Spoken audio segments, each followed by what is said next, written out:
এই যে কোরআনের ভাষার উপরে আল্লাহ কথাটা বললেন, যেটা কবিতা নয়। দেখেন, অনেকে বর্তমানে দেখা যাচ্ছে, এটা আপনার বোঝার জন্য বলছি। কোরআনে যে একটা আয়াত আছে, বিসমিল্লাহির রহমানির রহিম, সূরা মায়েদায়, ইয়া আইয়ুহাল্লাযীনা আমানু, হে ঈমানদারগণ, ইযা কুমতুম ইলাস সালাতে, যখন তোমরা নামাজের উদ্দেশ্যে দাঁড়াবে, ফাগসিলু উজুহাকুম ওয়া আইদিয়াকুম ইলাল মারাফিকি, তখন তোমরা তোমাদের মুখমণ্ডল এবং দুহাত কোন পর্যন্ত ধৌত করো। আমসাউ বিরুসিকুম, মাথা মোছে করো। ও আরজুলাকুম ইলাল কাবাইন, এবং দু পা গিট পর্যন্ত ধৌত করো। মাথা মোছে করো, পা ধৌত করো। এখন এক শ্রেণীর লোকেরা, তারা কোরআন প্রচার করে বলেই মানুষকে বলছে, তারা বলছে যে না, এখানে তো মাথা মোছে করতে বলা হয়েছে, তারপরে পাও মোছে করতে বলা হয়েছে। তো এই কথা তারা বলে, তারা কোরআনকে একটা গদ্য মনে করেছে। গদ্য লাইন বাই লাইন অর্থ করলে সঠিক তথ্যটা পাওয়া যায়, কিন্তু ছন্দ যেটা, সেটা তো লাইন বাই লাইন অর্থ হবে, সেটা আগে পারে থাকবে।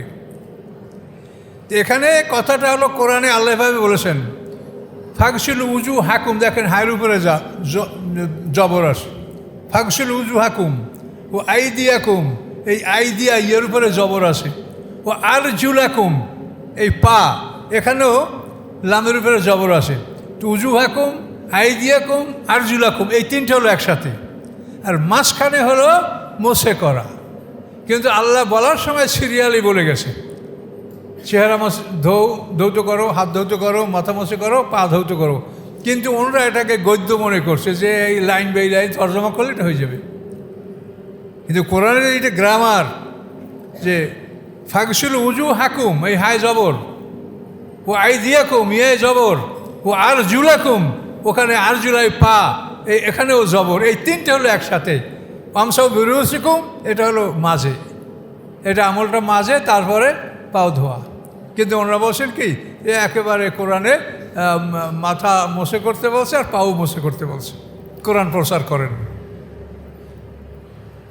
তো এইভাবে কোরআনের নামে এখন অনেক দল এমন পাবেন যে তারা অধিকাংশ ক্ষেত্রেই ভালো ভালো কথা বলবে, দুই একটা জায়গায় আপনাকে মাইট দিবে, এবং এই একটা জায়গায় আপনি হোঁচট খাইলেই আপনার নৌকাটা 1 ইঞ্চি ছিদ্র থাকলেই নৌকাটা ডুববে।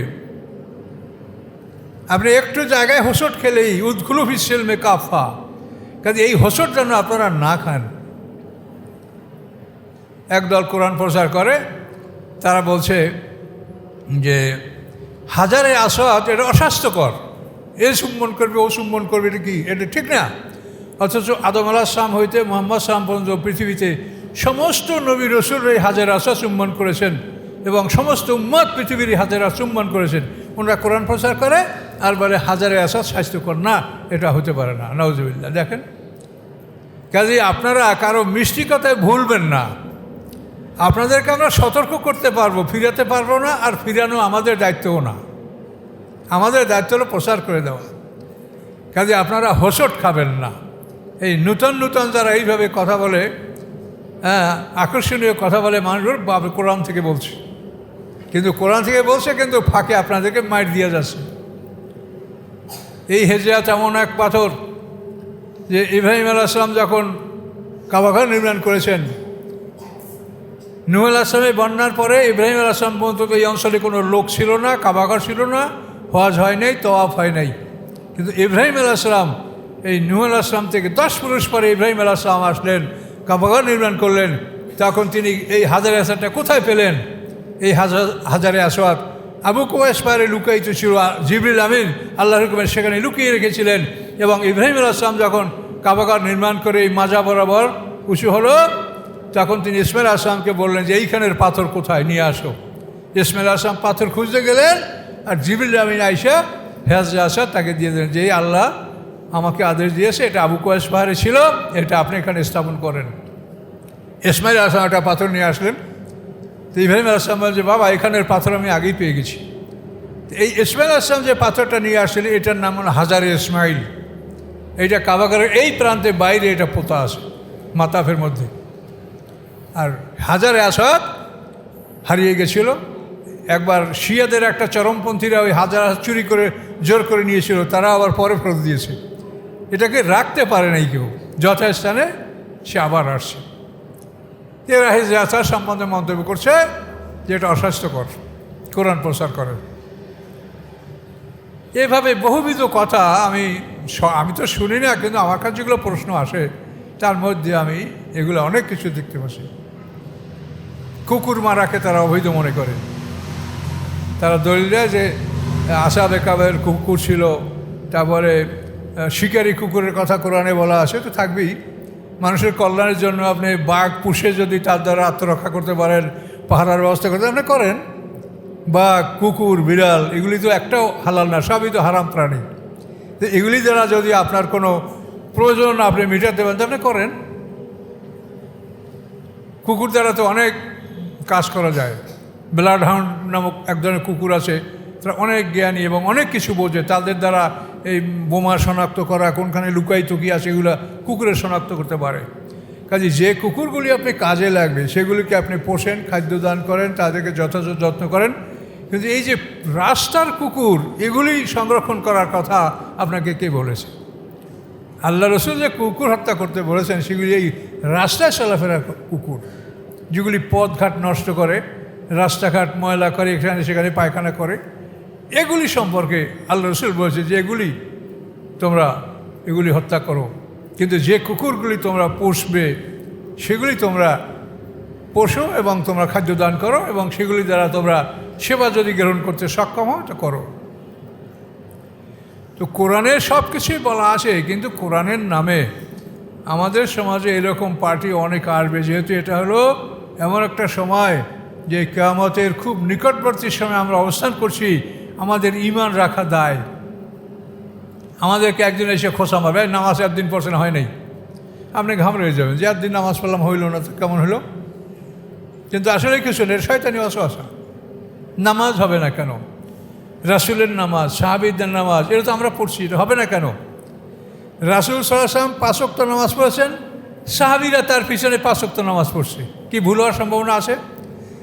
আল্লাহ রাসূল ইন্তেকাল করছেন, সাহাবীরা ইমামতি করছেন, সাহাবীদের পরে তাবিন যা তাদের পিছনে নামাজ পড়ছেন, তাবিনদের পরে তাবৎ তাবিন, এরপরে চলতে চলতে আজ পর্যন্ত নামাজ আমাদের কাছে চলে আসে। তো এই নামাজটাই ভুল কী করে হয়? যে আমলটা আপনি দৈনিক 5 বার করতেছেন সেইটা রাসূলের নামাজ আপনি জানবেন না, সাহাবীদের নামাজ জানবেন না, আর বলেন যে আমি তো রাসূলকে দেখি নাই। তো এটা হচ্ছে আপনাদের ঈমানের ত্রুটি। কাজেই এই ধরনের সন্দেহ যারা সৃষ্টি করে তারা আসলে সমাজে অশান্তি সৃষ্টি করে।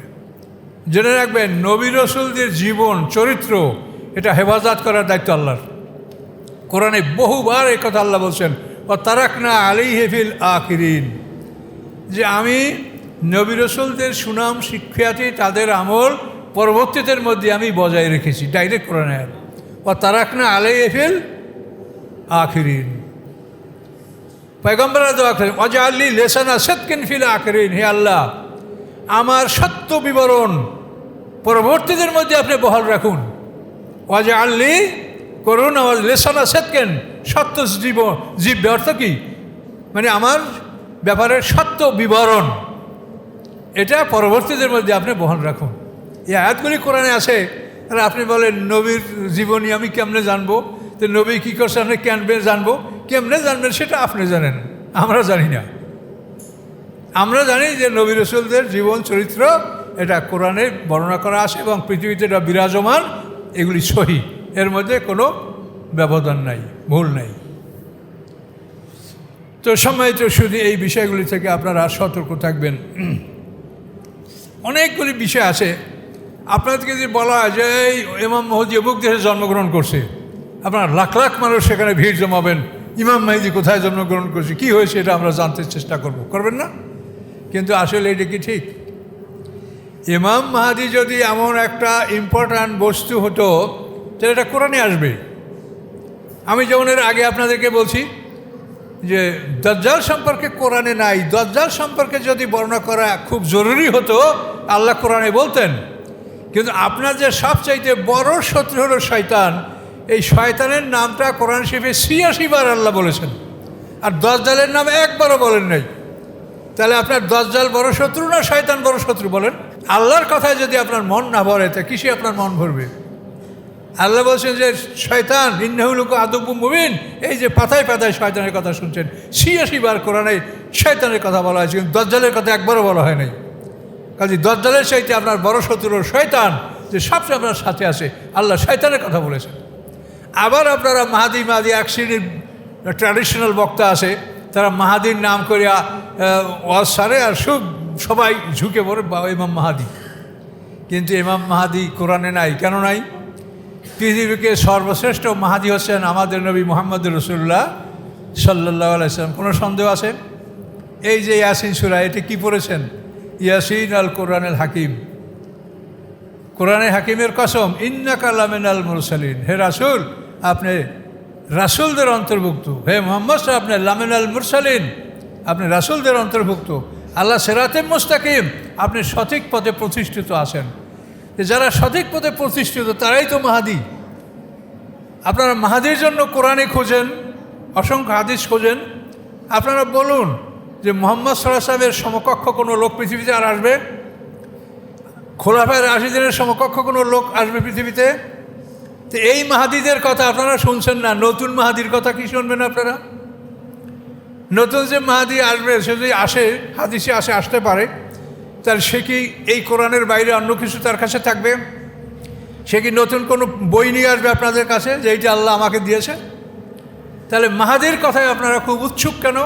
যে মাহাদির কথা বললেই আপনারা ভিড় জমান, মাহাদি কোথায় জন্মল, কী হলো? মাহাদি যদি আসে, যদি আল্লাহ তাকে পাঠায়, এই যে প্রচলিত সমাজে যে আমরা আলেম সমাজ, এরা তো সবাই মাহাদির বিরোধিতা করবে, কেউ তো মাহাদিকে সমর্থন করবে না। তার কারণে এখন গোটা পৃথিবীর রাজতন্ত্র। এখন ইমাম মাহাদি কি রাজতন্ত্রের পক্ষে থাকবে? ইমাম মাহাদি কি মাবিয়ার পক্ষে থাকবে না হযরত আলীর পক্ষে থাকবে রাদিয়াল্লাহু তাআলা আনহু? তাহলে আপনারা মাহাদি খোঁজ করছেন, এখন আপনারা মাহাদিকে ত্যাগ করছেন কেন? কাজে মাহাদি যখন আসবে তখন এই আলেম সমাজ ইমাম মাহাদির বিরোধিতা করবে। এখনই দেখেন তারা ইয়াজিদ মাবিয়ার রাজতন্ত্রকে সবাই সমর্থন করে যাচ্ছে, কিন্তু হযরত আলী রাদিয়াল্লাহু তাআলা আনহু যে খোলাফায়ে রাশিদিন, যে খোলাফায়ে রাশিদিনদেরকে আল্লাহ কি বলেছেন যে আমার পরে আলাইকুম বিসুন্নতি ওয়া সুন্নাতুল খোলাফায়ে রাশিদিন আল মাহদিয়িন, কথাটা আছে হাদিস এখানে, যে আমার পরে তোমরা খোলাফায়ে রাশিদিন এদের আনুগত্য করো, যারা মাহদি, যারা হেদায়েতপ্রাপ্ত খোলাফায়ে রাশিদিন, আপনি তাদের কথা এখন মানছেন না, তো মাহাদি আসলে কি আপনাদেরকে মাহাদি ইমাম মাহাদিকে মুআবিয়ার পক্ষ সমর্থন করবে?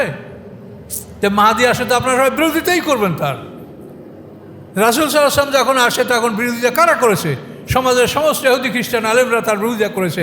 আবার এখন যদি ইমাম মাহাদি আসে, আল্লাহর হুকুম হয়, তো সব আলেমরা তার বিরোধিতা করবে, কিন্তু তার মধ্যেও আল্লাহ তাকে জয়যুক্ত করবেন। এক শ্রেণীর মুসলমানরা তাকে সাহায্য করবে, তার পক্ষ অবলম্বন করবে। কাজে আপনারা এই বাস্তবতা বোঝার চেষ্টা করেন। যে জিনিসটা কোরআনে নাই সেটা অনুসন্ধান করবে যে নাই কেন, কারণটা কোথায়। কারণ হলো এইখানে যে আপনাদেরকে সর্বশ্রেষ্ঠ মাহাদি আপনাদের জন্য পাঠানো হয়েছে, সেই মাহাদির জীবন বৃত্তান্ত কি আপনাদের কাছে নাই? আল্লাহ রাসূলের ৬৩ বছর জীবনে কি করছেন তা কি আপনাদের কাছে নাই? তিনি নবুয়তের ২৩ বছর জীবনে কি করছেন তা কি আপনারা জানেন না? ১৩ বছর নবুয়তের ১৩ বছরে তিনি হিজরত করেছেন। হিজরত করার পরে ১০ বছর মদিনায় ছিলেন। হিজরতের ৬ মাস পরে জিহাদের অনুমতি পাওয়া গেছে। ১৮ মাস পরে জিহাদের ফরজ আদেশ আয়াত নাযিল হয়েছে। এরপরে ৮.৫ বছর সামনে, এর মধ্যে আল্লাহ রাসূল ৮৫টা যুদ্ধ করেছেন। এই হচ্ছে ইমাম মাহাদির পরিচয়। তা আপনারা কোন মাহাদিকে চাচ্ছেন? এর সমকক্ষ কোনো মাহাদি পৃথিবীতে আসবে? কাজী মুহাম্মদ সাল্লাল্লাহু আলাইহি ওয়াসাল্লাম আপনার জন্য সর্বশ্রেষ্ঠ মাহাদি। আপনি যদি সৎপথে চলতে চান তাহলে মুহাম্মদ সাল্লাল্লাহু আলাইহি ওয়াসাল্লামের জীবন অনুসরণ করেন।